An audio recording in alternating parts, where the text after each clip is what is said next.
Artinya apa? Anak ekonomi nggak bisa ngomong dengan anak hukum nggak bisa ngomong dengan anak fisika. Anak fisika buta huruf dengan anak filsafat. Lalu apa artinya university? Karena kebetulan pertanyaan saya ini adalah pertanyaan 1 tahun terakhir Bung Rocky, yang dimana sampai hari ini belum bisa terjawab atau terselesaikan. Banyak forum-forum di bawah-bawah ini diundang politikus-politikus, dan saya selalu mempertanyakan, selalu menggaungkan pertanyaan itu, tetapi tidak pernah diindahkan ataupun dijawab. Nah, berbicara tentang bonus demografi Indonesia Emas di tahun 2045, yang dimana katanya kita ada regenerasi menghadapi bonus demografi itu. Nah, menjadi pertanyaan saya, ketika kita sinkronisasikan dengan mantan ketua KPK Abraham Samad, yang dimana dia menyatakan bahwa jika tidak adanya korupsi di Indonesia, khususnya di pertambangan, rakyat Indonesia per kepala digaji 20 juta per bulan tanpa kerja apa-apa. Nah, yang menjadi pertanyaan saya sebenarnya, untuk apa kita menggaungkan, kenapa pejabat-pejabat politik selalu menggaungkan di tahun 2045 kita akan menghadapi bonus demografi? Jika tidak adanya korupsi saja, ini bisa sebenarnya hari ini Indonesia Emas itu hadir di hadapan kita, di tengah-tengah kita.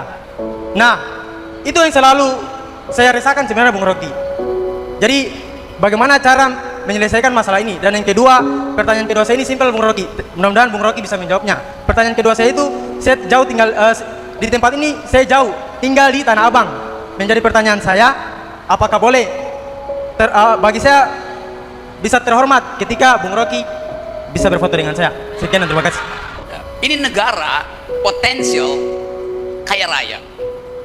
Kita punya emas, kita punya nikel, punya batu bara segala macam. Tapi emas itu baru disebut emas kalau udah ada di toko emas. Kalau dia masih di dalam bumi, itu bukan kekayaan negara. Nah, untuk mengeksplorasi itu diperlukan kejujuran. Nikel misalnya, tembaga segala macam. Kan pemerintah bilang sudah hilirisasi, ya bagus. Tetapi bagi anak-anak muda di Eropa misalnya, bukan hilirnya yang mereka perhatikan, tapi hulunya. Mereka kan bertanya, apakah penguasaan tambang di hulu itu dilakukan pakai AMDAL? Apakah penguasaan tambang di hulu itu dibuka kompetisinya secara demokratis? Kenapa pemainnya cuma itu aja? Artinya di hulu itu kotor secara politik.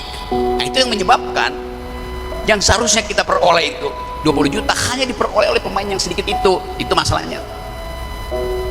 Nah, siapa yang menyebabkan itu? Pengusaha, bukan negara yang mengizinkan itu, disogok oleh pengusaha. Jadi periksa dulu ini pejabat-pejabat ini. Jadi itu betul, kalau tidak ada korupsi di tingkat negara, ini kita semua udah kaya raya, udah melampaui Brunei bahkan. Tapi mungkin mesti diluruskan pengertian bonus demografi, ini salah mengerti saya rasa. Tadi saya terangkan bonus demografi. Bonus demografi itu artinya kamu yang umur sekarang 20 misalnya akan bersaing dengan kamu yang nantinya umur 30 di tahun 45. Itu bonus demografi. Salah. Bonus demografi artinya kamu yang umur 20 sekarang dibandingkan dengan orang anak muda Malaysia di umur 20 sekarang bersaing di 2045 yang tadi saya terangkan. Kapasitas kita itu karena nutrisinya kurang, stuntingnya itu 21%. Malaysia stuntingnya di bawah Indonesia 10%, 5%. Artinya otak anak Malaysia akan tumbuh lebih cepat dari otak anak Indonesia di 2045. Akibatnya apa? Indonesia akan membutuhkan anak-anak muda sekarang. Tidak, Indonesia akan membutuhkan anak Malaysia. Malaysia yang akan masuk ke Indonesia mengisi startup Indonesia. Itu masalahnya. Dapat poinnya? Nah, karena itu intervensi kebijakan mesti dimulai dari rahim perempuan yang sedang hamil. Hak dia untuk dapat nutrisi, hak untuk dapat kacang hijau, dapat susu segala macam. Makan gratis itu bukan intervensi. Makan gratis itu pada anak yang sudah keluar dari rahim ibu. Stunting itu dimulai dari nutrisi di dalam rahim ibu. Itu bedanya. Ya. Oke ya. Saya sebagai mahasiswa di Universitas Muhammadiyah Buton, khususnya di anggota BEM Humas, Pengabdian Masyarakat di Fakultas Hukum, kebetulan semester 5 konsentrasinya HTN, Hukum Tata Negara. Jadi saya mau memfokuskan soal tentang Bapak bilang soal akal sehat di bidang pendidikan yang saya mau tanyakan, Pak. Yang dimana sebelum saya bertanya itu, saya lihat cenderung sekarang banyak orang yang mati atas konsep logikanya, ilmu silogismenya, sehingga rasio dalam berpikirnya itu dimatikan oleh sistem pendidikan yang ada di Indonesia ini. Nah, saya sebagai mahasiswa, apa untuk menunjukkan pengabdian ke masyarakat, dalam pengabdian masyarakatnya, bahwasanya yang terjadi itu adalah dua konsep yang saya tafsirkan menurut saya pribadi, yaitu antara pendidikan dan material. Itu dua hal yang sekarang ini jauh dari kata aman, sehingga orang banyak memprioritaskan materi, materialisme atau uang, sehingga banyak orang mengorbankan pendidikannya dengan mencari pekerjaan terlebih dahulu untuk mendapatkan uang makan. Jadi menurut Bung Rocky, bagaimana anak mahasiswa yang tidak bisa mendapatkan pendidikan dengan layak, sehingga kami sebagai pengabdian masyarakat mahasiswa memberikan akal sehat minimal, kalau menurut saya minimal sebelum orang belajar itu memahami ilmu silogisme dengan utuh, untuk kerangka berpikirnya itu secara rinci mereka sempurna untuk melakukan penganalisis masalah yang terjadi di lingkungan sosialnya. Sekian, terima kasih. Assalamualaikum warahmatullahi wabarakatuh. Dan yang kedua, Pak, karena saya jauh, bolehkah saya berfoto sama Bapak? Oke, bentar. Tunggu situ aja. Boleh, saya tes dulu ya. Kamu HTN kan? Apa beda HTN dan IKN? Kalau HTN itu hukum ketatanegaraan administrasi yang dibahas. Tapi kalau IKN adalah bukti egoisme dari seorang pemimpin yang disebut Joko Widodo. Enggak, salah. HTN itu adalah cara merawat negara. IKN itu adalah cara merusak negara. Nggak bisa foto, nggak lengkap deh. Ya, tapi ini good question tadi. Ya, good question. Ya, buat kebutuhan konsumsi mahasiswa, bagus sekali. Oke, dia tanya bagaimana mengaktifkan cara berpikir kritis, logic, syllogism, etc. Coba kita berpikir, do think the unthinkable. Coba pikirkan yang tidak dipikirkan. Itu aja caranya.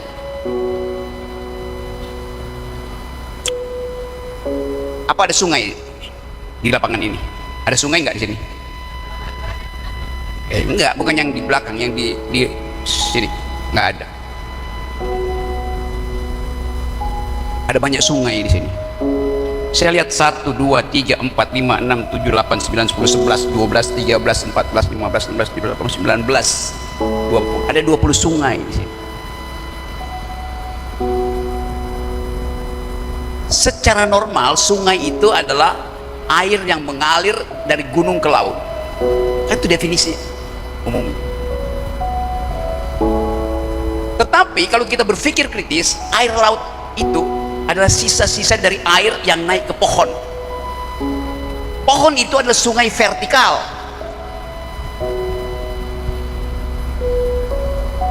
Pohon menghisap air melalui pembuluh kapilernya,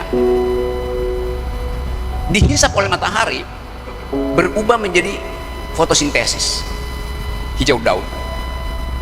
Sisanya diembunkan jadi uap air, lalu jatuh ke bumi, membasahi rumput.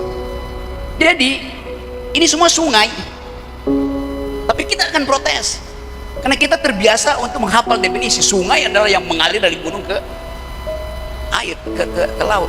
Padahal sebelum dia tiba ke laut, dia naik ke pohon sungai itu. Mana bisa sungai naik ke pohon? Ya bisa, dalam pengertian fotosintesis. Kan setiap pohon ada kapilernya kan. Jadi begitu cara berpikir kritis. Kemampuan kita untuk membayangkan sesuatu di luar kenormalan berpikir, itu namanya berpikir kritis. Dapat poin itu? Jadi mulailah dengan mengatakan bahwa semua definisi bisa didefinisikan kembali, bahkan secara radikal. Reverse logics adalah bagian dari berpikir kritis. Menemukan falasis adalah bagian dari berpikir. Jadi di kita kurikulum belajar itu distandarkan oleh negara. Anda udah masuk universitas nanti, kalian setelah lulus, kalian masuk Universitas Indonesia misalnya, kalian mesti akan diajarkan bahasa Indonesia, bahasa Inggris, bahkan ada pelajaran agama di UI. Ngapain ada pelajaran agama di UI? Penting? Oke, penting. Berarti sampai kamu kelas 6 SMA kamu tidak paham agama. Jadi buat apa ada pondok semacam ini? Kamu masih ateis sampai SMA. Kan itu ditunggu oleh dosen di universitas. Pelajaran agama stop sampai SMA, nggak boleh ada pelajaran agama di universitas. Itu artinya menghina pelajaran di SMA. Belum lengkap berarti. Lengkapi di SMA. Kurang masuk pesantren. Ngapain ngajarin bahasa Indonesia di UI itu? Artinya selama SMA tidak diajarkan cara berbahasa Indonesia yang benar. Kan begitu kan logikanya kan. Diajarin bahasa Inggris di UI itu. Suruh kursus aja. Ngapain buang-buang anggaran hanya untuk mengajarkan hal yang seharusnya sudah selesai di tingkat kelas 6? Itu poinnya. Karena itu sekarang dunia pendidikan mengalami perubahan radikal dalam kurikulum. Beberapa kampus di Eropa bagian barat, San Francisco, Los Angeles, California. Kalau Anda datang ke situ, misalnya saudara nanti pergi belajar ke salah satu sekolah di pantai barat itu, lalu rektor jemput kamu di stasiun kereta, dia bawa kamu ke asrama, dia bilang, Jufri, kamar kamu di lantai 203, besok pagi turun ke 101 tempat saya rektor, ya Pak, dan kamu bawa kurikulum yang hendak kamu pelajari. Si Jufri bingung, kurikulum? Karena sekarang mahasiswa disuruh nulis kurikulumnya sendiri. Nanti dikasih mentor di situ. Anda mau belajar apa di situ? 24 SKS buat jadi doktor, S2. Dia mungkin mau belajar tentang teknik nuklir, dasar-dasar fisika. Dia mau belajar tentang environmental ethics. Dia mau belajar tentang musik tadi. Cukup 3 itu bagi dia. Selebihnya dia bisa belajar di internet, gratis lagi. Jadi kurikulum sekarang berubah untuk memberi tanggung jawab pada mahasiswa. Tentukan sendiri arahmu kemana. Nah di kita di Indonesia, kalau mau jadi sarjana hukum, jadi S2 hukum itu mesti ambil S1 dulu. Kalau mau jadi S1, S3 ekonomi mesti ambil S1 ekonomi. Lurus semua. Padahal namanya universitas. Setiap mahasiswa bebas memilih kurikulumnya. Anda masuk UI mestinya Anda bilang, saya masuk di fakultas ilmu politik tadi, tapi saya mau ambil 3 mata kuliah filsafat, 2 mata kuliah ekonomi, 1 mata kuliah teknologi. Ambil aja. Nggak bisa. Akibatnya apa? Anak ekonomi nggak bisa ngomong dengan anak hukum nggak bisa ngomong dengan anak fisika buta huruf dengan anak filsafat. Lalu apa artinya university? Ada poin di sini. Kalian mulai usulkan kebebasan kalian untuk menentukan pengetahuan yang kamu butuhkan.